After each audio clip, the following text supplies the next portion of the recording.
Hari ni kita nak tengok sebuah Guerrilla 450 daripada Royal Enfield. Guerrilla 450 ni diberi nama Yellow Ribbon.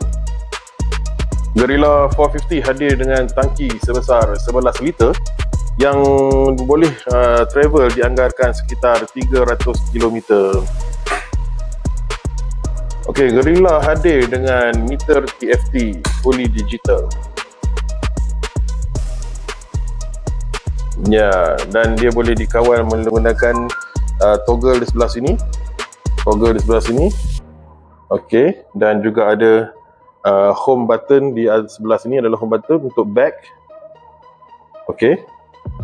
Untuk di sebelah kanan ni terdapat satu button M, ini adalah untuk menukar mode, riding mode.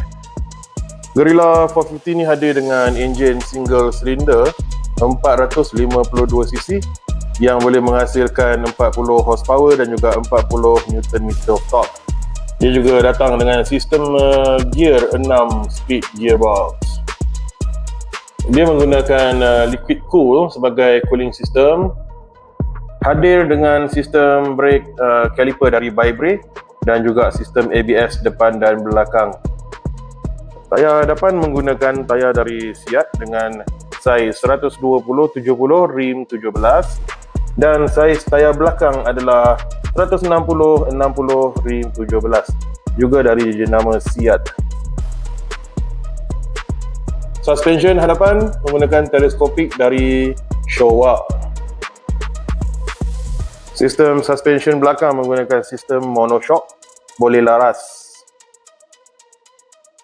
Untuk buka seat, bawah sini terdapat lubang kunci. Kita boleh masukkan kunci di sini, pusing dan juga tarik ke belakang.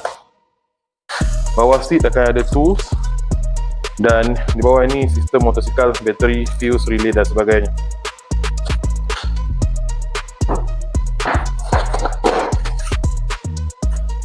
Dan akhir sekali kita akan payung bunyi Guerrilla 450.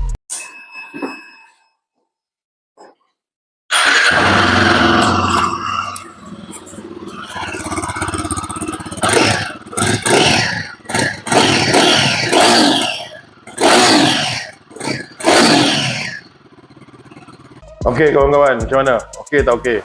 So kalau berminat nak dapatkan Guerrilla 450, boleh datang ke Royal Enfield Ipoh. Model lain Royal Enfield pun boleh datang ke Royal Enfield Ipoh. Kita dekat Bazar Ipoh, Silver Heritage, Medan Gopeng. Boleh cari saya ajak. Terima kasih. Bye-bye.